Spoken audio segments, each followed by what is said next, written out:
There are so many weight loss medicines and other alternatives, it's hard to keep up with the latest on weight loss information. But joining us today is Dr. Nasser Gharaibeh, Medical Director of the Metabolic Medicine and Weight Loss Program, to fill us in. Welcome to Conversations Like No Other, presented by Valley Health System in Ridgewood, New Jersey.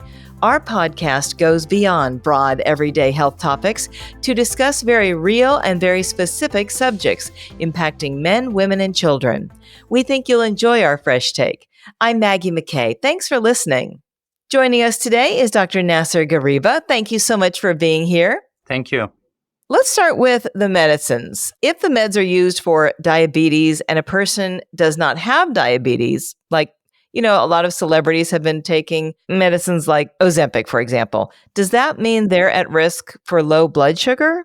That's a very common question I get from patients. So these medications, although they are commonly used for management of diabetes as well as weight loss, they actually, if they are used without concurrent use of other agents that would cause low blood sugar, such as insulin, then they actually do not result in low blood glucose. And that's why patients who are being prescribed these medications, they have to, this process has to be under strict medical supervision, especially if they have multiple comorbidities. But to your point regarding the celebrities taking the medications, there are indications for taking these medications. So, for example, if someone's BMI is 27 and higher with complications related to obesity, or in patients who have a body mass index of 30 or more without even having complications. So I don't necessarily agree with celebrities taking the medication for many reasons, but for patients who are taking the medication for and meet the criteria, then definitely hypoglycemia or low blood sugar is not a side effect to the medication, except if it's taken with other medications, as I mentioned. And how long do they need to stay on injectables? Do they have to take them forever? Because that's what I've heard. Okay, that's a good question. You are asking me maybe the frequently and mostly asked questions by our patients. So same way high blood pressure is a disease, obesity is a disease, right? So if our patient is having high blood pressure, we prescribe blood pressure medicine, and then they come back, the blood pressure is under perfect control. We don't necessarily ask, the patient would not necessarily ask, do I stop this medication? Same thing for someone who has any vitamin deficiency or maybe has thyroid hormone deficiency. If we start them on the medication, then we basically almost always recommend that the patient has to take the medication long-term. But unfortunately, because of our bias towards patients with obesity, we think that, okay, your BMI now is 35, we have given you the medications, you have changed your lifestyle, and then the medication has helped you achieve your target weight, then now it's on you, right? But this is actually a chronic disease. It's a complex, relapsing, remitting disease. And it's relapsing, remitting disease. And we know that most patients who have obesity and lose weight, even actually if they don't have or do not take medications for weight loss, when they stop the intervention, the disease comes back. So it's a chronic disease. So it can come back, and that's why maybe taking the medication long term is needed for patients who actually need the medication, obviously. There's been a lot of talk in the press about the long-term effects. Can you talk about that? Well, the long-term effects, the data we have is more extrapolated from using or studying the medication in patients with diabetes type 2.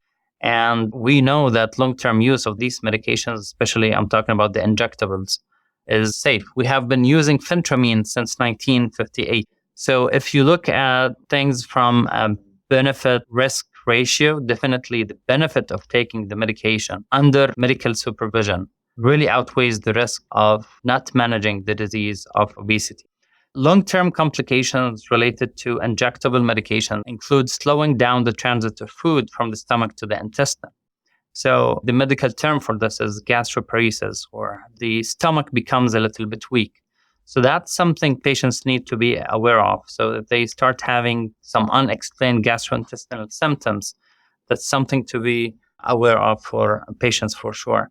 But then another kind of complication related to significant weight loss is significant loss of muscle mass. And I think this is underappreciated. So patients always think about weight loss. I just want to lose the weight on the scale.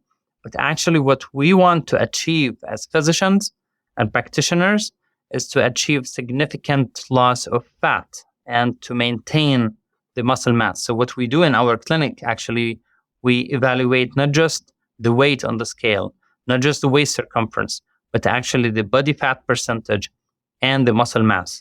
So losing muscle mass is a big deal because especially for older patients, they may become all of a sudden a little bit frail, right? Because you're losing the muscle mass, which maintains your muscle tone and posture. So this is something we see frequently. And then there are also skin-related issues for patients who achieve significant weight loss. And this is true for both surgical and medical weight loss. And that can cause a lot of issues and cosmetic issues that can be a big challenge for many patients. So these are some, but not all, of the long-term effects of these medications. But again, this is an evolving field, and we don't know down the road what will happen. But what we know from the limited evidence we have accumulated in the last 10 to 20 years, that the benefit definitely outweighs the risk. Dr. Gharaibeh, can you tell us about the trial, the Minnesota starvation trial? So in this trial, which was actually started in 1943, so instead of sending people to war, World War II, they actually offered that they would study their metabolism and expose them to starvation. So they took healthy subjects who had no known history of eating disorders with normal BMI, and they have restricted their calories and exposed them to basically hypocaloric or low calorie intake. And also they increased their physical activity and exercise. And they obviously lost significant amount of weight. What was interesting is that most of these subjects developed eating disorders. So, and started thinking about food and started licking their plates after they finish. And not only that, they have significantly lost their ability to consume energy. So every day we spend a lot of energy at rest, even if you're not exercising. And that's usually driven by your muscle mass. So when you lose a lot of weight, when you starve someone, then that would result not just in fat loss, but also in muscle loss. And that would reduce basal metabolic rate. So in these recruits, they have developed eating disorders, issues with body image, depression, loss of hair, and changes in their skin. And many of these changes we see commonly in patients who achieve weight loss using medications and using surgery. Are their hormones affected? 100%. So we know this because what we use for losing the weight is actually hormones, GLP-1 receptor agonists. These are hormones. And we have a balance in our body between hormones that promote satiety and hormones that promote hunger. So we know that patients who lose significant amount of weight have increase in the hormones that would promote hunger. One of these hormones is ghrelin, and it's actually secreted by the outer portion of the stomach. So patients who lose significant amount of weight after weight loss surgery, that actually happens not just because you're restricting the amount of food they can eat, but actually because that outer portion of the stomach is taken out with surgery. That's why there has been a push for renaming the term bariatric surgery or the name bariatric surgery into metabolic surgery, because this surgery is not just about limiting intake. There is a hormonal aspect to the surgery, and there is a hormonal aspect to the disease of obesity. Dr. Gharaibeh, if someone has a history of an eating disorder, they might stretch the truth or actually lie to get injectables. So how would a provider know that? Like, let's say a new patient comes to you and you don't know their history. How do you deal with that? That's why we need comprehensive obesity care. Usually, most patients, they come in to the clinic with an agenda, and most physicians also come to the clinic with agenda. So we take pride in our clinic and trying to keep an open mind when we approach our patients who come to the clinic. Obviously, in our clinic, we see patients with a BMI of 27 or higher. So the vast majority of our patients, to be honest, they already meet the criteria for taking the medication. But again, as I mentioned before, the goal is not to prescribe the medication. The goal is not to perform weight loss surgery. The goal is to tease out the root cause of the patient's struggles. So if they came to the clinic, there are so many clues that can help the provider figure out if there is a behavioral aspect to the disease of obesity for patients. And that's through establishing rapport with the patient, providing an environment where the patient feels very comfortable, and also asking multiple questions that would address the eating patterns, body image, and obviously diet consumed, with comprehensive review of the trends for the weight. So, for example, if someone is all of a sudden losing a lot of weight, then followed by a lot of weight gain, then these are clues that would help the practitioner determine that patient has an eating disorder. And again, that's why the treatment will not necessarily be to prescribe a medication, but actually to acknowledge that they have an eating disorder. And this is a process, and that's why we see patients typically every 4 to 6 weeks, because you need to establish a relationship with the patient, really be the partner in health with your patient. And that's why these weight management clinics as a concept have to evolve into more comprehensive obesity care rather than just quote unquote weight loss clinics. And somebody struggling with their weight, why should they come to you instead of their primary care doctor? Well, again, it's the concept of comprehensive obesity care. And so when we approach patients with obesity, we don't just think about the weight, but actually think about metabolic parameters such as their A1C, their cholesterol, the pain level, and the possibility of having obstructive sleep apnea, depression. But if you look at all of these chronic conditions, they should and could also be handled by a primary care physician. So what's unique about our program, our number one goal is to provide ourselves as a resource for primary care physicians and APPs to be equipped and to be able to take care of patients who have obesity. But not all of these patients obviously would be able to achieve their goal weight. Then your next step would be basically to refer patients to the metabolic center, which we will call the center Valley Life Start Center for weight loss. Because we want patients to know that even if you feel like you had a lot of roadblocks along the way and it has been a long journey, we will be there for you to help you start that journey all over again, but with success. I'm sure that's very reassuring to somebody who, like you said, it's a long journey, sometimes a lifetime for a lot of people. What are some complications associated with obesity care, in a nutshell? Yeah, sure. So these in general are metabolic, such as diabetes, fatty liver disease, heart disease, mechanical, typically chronic pain, back pain, bone on bone, which we call osteoarthritis, acid reflux, and then neurobehavioral complications, challenges with self-confidence, less motivation, lower energy, but inflammatory complications as well, and as previously mentioned. So these are usually the complications. There are so many complications related to obesity, but there is one that I would like to shed some light on, which is cancer. So there are more than 27 cancers have been linked to the disease of obesity. Wow, 27. When you talk about eating addictions, are you talking the whole spectrum, like from anorexic to bulimic and on and on? 100%. Although the criteria for seeing patients in our clinic, they should have a BMI of 27 or more. But in the future, when we improve our capacity, we look into taking care of all of these patients, regardless of their weight. Whether they could be underweight, they could have normal weight, or they can have obesity. And this is very important to mention. And again, I'm telling you, the term weight loss clinic is wrong in a way, wrong term to use. We sometimes use it to design clinics so that it's understandable by patients, but it's about the patient and their challenges and their eating pattern as well. Are too many people being prescribed by the wrong people? In other words, I know you can get, for example, Ozempic through the mail and just answering a survey online, and then they send it to you if you have the resources. In other words, if you can pay for it, because it's very expensive. Are too many people being prescribed this by the wrong people?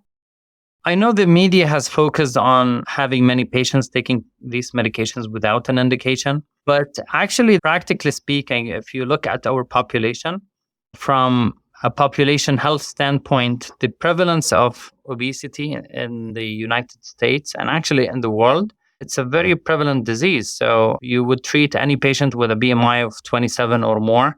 We're talking about 2/3 of the population.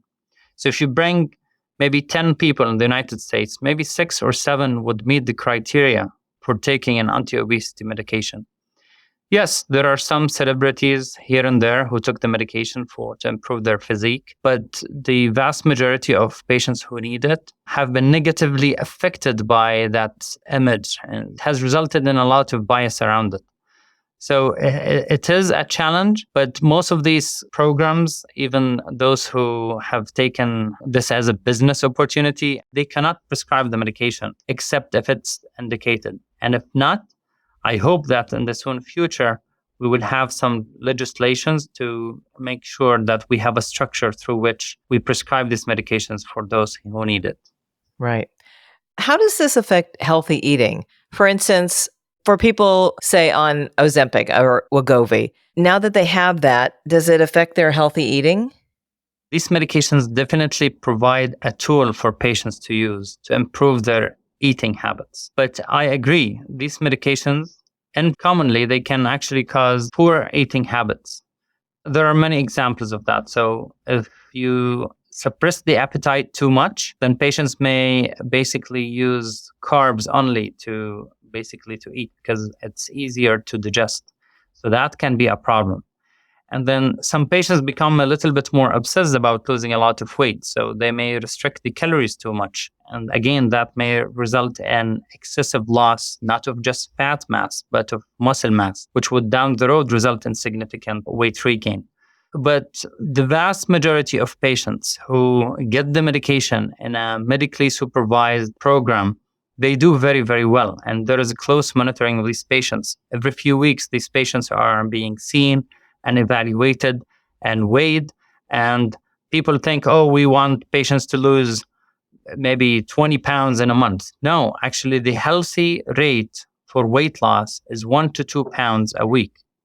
So when we see patients every 4 weeks, usually our goal is to lose 4 pounds only. So, and that's why we need these programs, because it's not, the goal is not to necessarily lose a lot of weight in short time period, but to help patient acquire new eating habits, healthier eating habits, and a better mindset and understanding about the disease of obesity.